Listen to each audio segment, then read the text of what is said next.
Verse 38, they shall be my people, and I will be their God. He doesn't say, I hope so, maybe, if I get lucky, if I can get enough evangelists to work with me, maybe this will all come out right. He says, I am going to pull a people for me. A people that I'm going to give to my Son. And He says, they shall be my people, and I will be their God. Look at this, and I will give them one heart and one way. Now don't be angry with me. Any angrier than you already are, at least. But listen to me. The 70s and 80s and all the Jesus marches and everyone weeping and crying. The church is so divided. The church is not one. My dear friend, let me tell you something. If the church is not one, there is a prayer out there that God the Father did not answer for His Son. And this new covenant promise has failed. So I want to redirect you a little bit. I want to submit to you, the church is one. She's always been one. Have you ever sat down on an airplane or maybe met someone in a marketplace you didn't even know? And you being maybe Baptist or Mennonite or this or that, but truly evangelical, truly Christian, you talk to them for no more than a few minutes and you discover, BAM! It's a believer. It's a live one.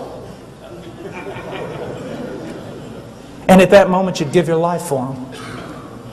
You'd give your life for Him.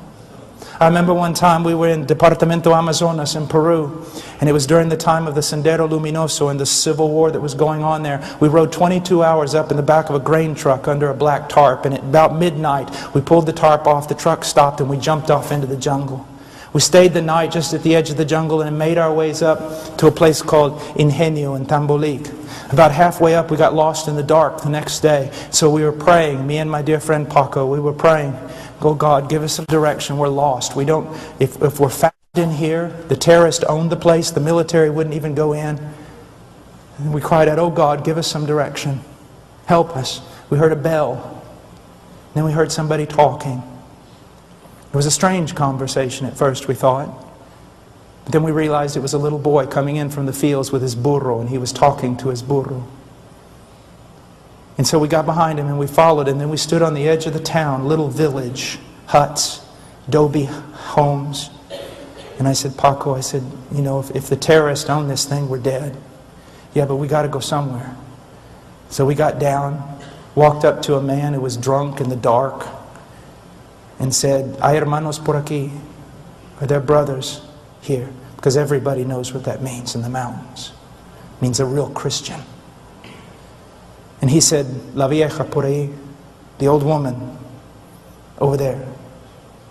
And so I went over there. It was an old Nazarene woman. And I knocked on the door. I said, "I am an evangelical pastor. Please help me." And that old woman reached out with that lantern. She grabbed me. She pulled me inside. She grabbed Paco, took us down. Her house was cut out of a kind of a cliff in the mud, and took us down in the basement where there was some hay and chickens and things. And she sat us there and she lit a lamp. And then a little boy came in and she called to him and said, "Go get the other brothers." And they started bringing chickens and yucca and everything else, risking their life. Why? Because we are one. Stop saying all these silly things that you're saying, that the body of Christ is divided and it's a mess and it's full of sin. I would not talk about the bride of Christ that way if I was you. What you've got is a bunch of goats and tares among the sheep. And because very little biblical, compassionate church discipline is practiced, they live among the sheep, they feed on the sheep, and they destroy the sheep. And those of you who are leaders in the church are going to pay a high penalty when you stand before the one who loves them. Because you did not have enough courage to stand up and confront the wicked. As a matter of fact, listen to me. The average scenario in North America with regard to churches, by and large, the churches are democracies, and I don't want to get into the ifs or pros or cons of that. But here's what happens. Because the preaching of the gospel is so low, the church is basically, the majority of it are carnal, lost people. And because it is a democracy, they by and large govern the direction of the church. And because the pastor doesn't want to lose the great number of people, and because he has wrong ideas regarding evangelism and true conversion, he caters to the wicked in his church. And his little group of true sheep that belong to Jesus Christ are sitting there in the midst of all the theater, in the midst of all the worldliness, in the midst of all the multimedia going, we just want to worship Jesus and we just want someone to teach us the Bible. And pastors are going to pay for that.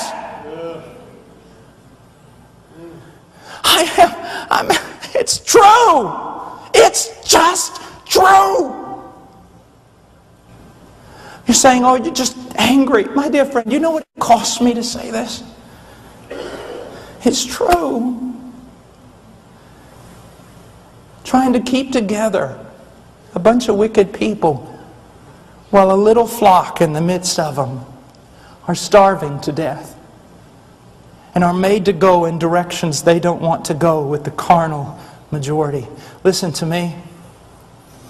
If my wife was at Walmart late one night and you walked by as a man and you saw that 2 men were abusing her, 3, 4, 5, 10 men were abusing her and hurting her, and you put your head down in the name of self-preservation and you walked by, I want to tell you something, my friend. I will not only look for those 10 men, I will look for you. It is the bride of Christ and she is precious to Him. It's going to cost you to serve Jesus. It could cost you your church, your reputation, and your denomination, absolutely everything. But the bride of Jesus Christ is worth it.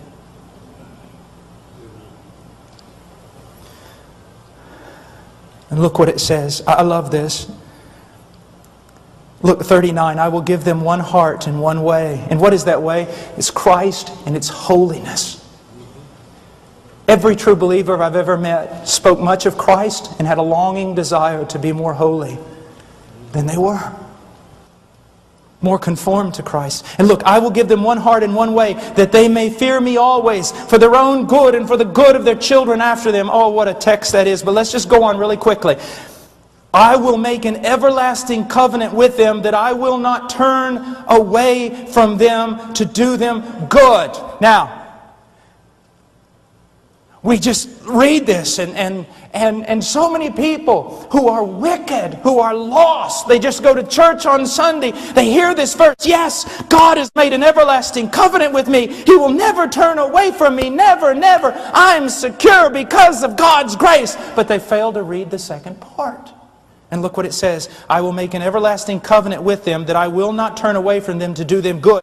And I will put the fear of me in their hearts so that they will not turn away from me. The evidence that God's made an everlasting covenant with you, sir, is that He's put the fear of God in you so that you will not turn away from Him. And if you turn away from Him and He does not discipline you, and you continue turning away from Him, it is evidence that He has not put His fear in you. You have not been regenerated, and you have no covenant with God at all.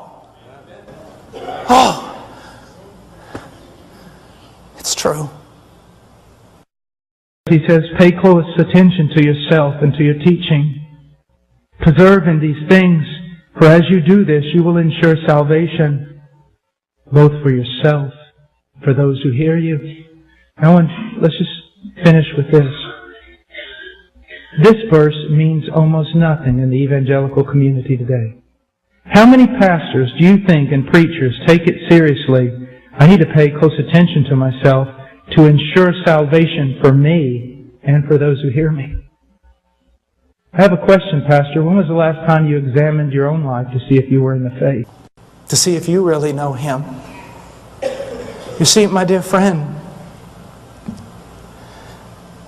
I have great assurance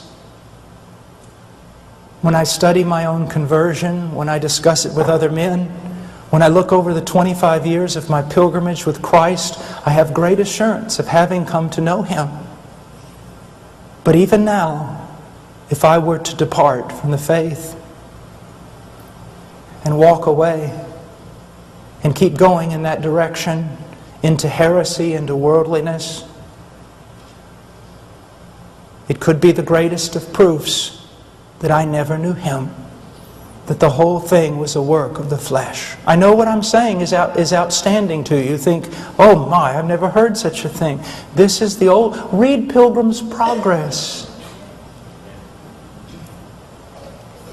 Pay close attention to yourself and to your teaching. Preserve in these things. For as you do this, you will ensure salvation both for yourself and for those who hear you. May God bless His church.